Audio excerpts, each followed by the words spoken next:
Alors, de manière très simple, tous les évangéliques, en particulier un peu classifiés par le docteur Kenneth Hagin, qui est comme le père du mouvement The Word of Faith, nous avons classifié les dons spirituels en 3 catégories. Mais moi, Joël Francis Tatou, étant d'un nouveau mouvement de l'esprit, j'ai travaillé pour ne pas mettre 3 catégories, mais 4 catégories. Première catégorie, ce qu'on appelle les dons vocaux. Cette catégorie comprend 3 types de dons. Le don de langue, qu'on appelle diversité de langue, le don d'interprétation de langue et le don de prophétie. La deuxième catégorie, les dons de révélation, tels que je traite ce soir. Troisième catégorie, il y a les dons de puissance, le don de foi, aussi le don de guérison et le don d'opérer les miracles. Il y a aussi une quatrième catégorie. J'appelle ça les dons prophétiques. Sur la liste, je mets 4 dons. Mais le don de prophétie, le don du discernement des esprits, le don de parole de connaissance, le don de parole de sagesse. Cette quatrième catégorie est souvent inclue dans le package d'un prophète, de ministère. Alors, révéler le secret du cœur, normalement, ce n'est pas prophétiser. C'est donner une parole de connaissance. Mais pourquoi on sous-entend que c'est prophétiser? Parce que quand je dis par exemple je vais prophétiser, donc père dans les dons prophétiques, donner la parole de sagesse,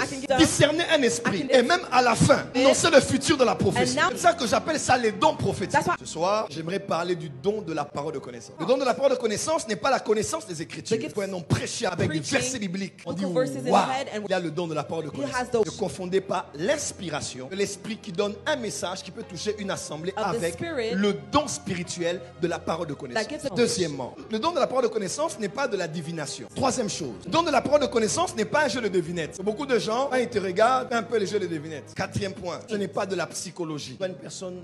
You see a person who's... Ma soeur, je vois que tu es triste. Dieu me dit qu'il t'aime beaucoup. Il y a des gens qui sont des escrocs. Cinquième chose. Parole de connaissance n'est pas de la manipulation mentale. Sixièmement, parole de connaissance n'est pas un ensemble d'informations reçues sur la personne par les voies d'internet. Au Congo, on a beaucoup de prophètes de Facebook. Moi, j'ai un principe. Quand Dieu me parle, je parle. Quand il ne me parle pas, je ne parle pas. Quand je vois, je vois. Quand je n'ai pas vu, je me tais. Je peux bien prêcher, bien enseigner, libérer l'onction. Arrêtez de regarder Facebook. Arrêtez de coopérer avec vos amis qui vous invitent. Parle. La parole de connaissance n'est pas la prophétie, basiquement parlant. Beaucoup de gens confondent c'est quoi la parole de connaissance et le don de prophétie. La différence entre les deux, c'est au niveau temporel. La parole de connaissance commence au passé, s'arrête au présent. Une fois qu'on entre dans le futur, on entre dans la dimension prédictive. Et là, on tombe dans le don de prophétie. Et les deux en opération, c'est prophétiser. La parole de connaissance s'arrête au présent. Le don de la prophétie commence où la parole de connaissance s'arrête. Le don de la parole de connaissance est un fragment, l'omniprésence et l'omniscience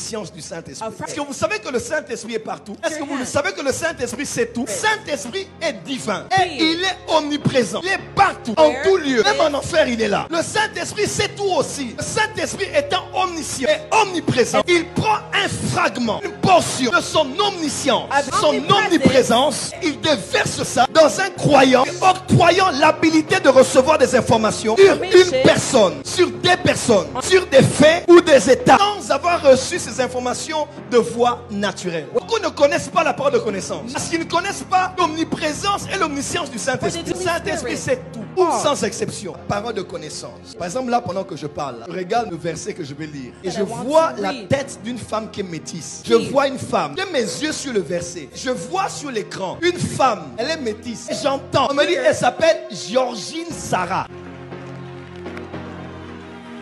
Avance. Ça, c'est juste la démonstration. Donc, ma vision est ici. C'est les choses de l'esprit jusqu'à ce que tu entres là, que tu comprennes. Quand je vois son mari s'appeler Joseph Akewa Lawa, comme ça.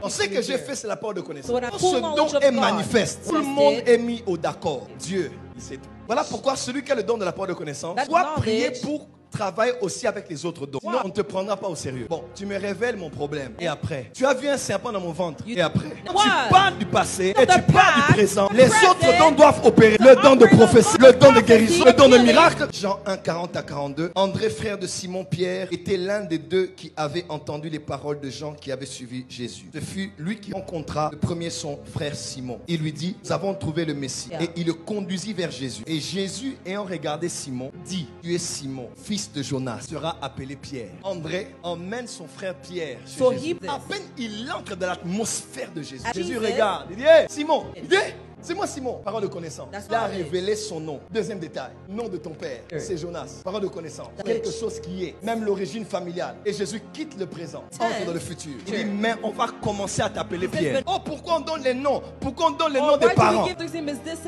Simon, fils de Jonas. Jean 1, verset 47 à 49. Jésus parle à Nathanaël. Et il dit, quand tu étais sous le figuier, je te voyais. Et il dit, voici un homme en qui il n'y a pas de fraude en Israël. Il a révélé son état d'âme, quel genre d'homme il était au-delà de l'apparence. Et Jésus a même révélé où il était. Il était sous le figuier. L'adresse, le lieu, la géolocalisation. Hôtel dit, comment tu dis? Quelqu'un était à l'hôtel? Figuier. La parole de connaissance peut révéler le nom. Je viens pasteur dire, et si on te dit ton nom, ça fait quoi alors? C'est la stupidité. Les gens croient que dire à quelqu'un son nom, si c'est aussi facile, prends le micro, fais-le. Tu connais le nombre de prix que nous payons. Tu connais les choses dont on se prive pour commencer à être utile entre les mains du Saint-Esprit pour parler aux gens. Ça fait quoi si on te dit ton nom? Ça fait quoi si on te dit ton adresse? Ça fait quoi? Jésus parlait de ça, pourquoi alors? Il a dit dans Jean 4 à la femme samaritaine, tu as eu 5 maris, le 6e n'est pas avec toi. Oh, comment il peut révéler que cette femme a une mauvaise vie? Pourquoi Dieu doit te révéler les choses que tu connais déjà? Ton adresse, ta pointure et ton numéro. Tu ne connais pas ton numéro? Tais-toi, ferme-la. Et c'est les choses de l'esprit aux hommes spirituels. Vous ne connaissez pas les prix que les gens payent pour entendre Dieu. Cette femme émérance, elle est de Selembao, de camping. Moi je suis à limité. Donc tout ce que je dis c'est de la blague. Si ça ne t'édifie pas toi, elle ça l'édifie. Les gens frustrent le Saint-Esprit tous les jours. Oh, ça fait quoi? Ça fait quoi?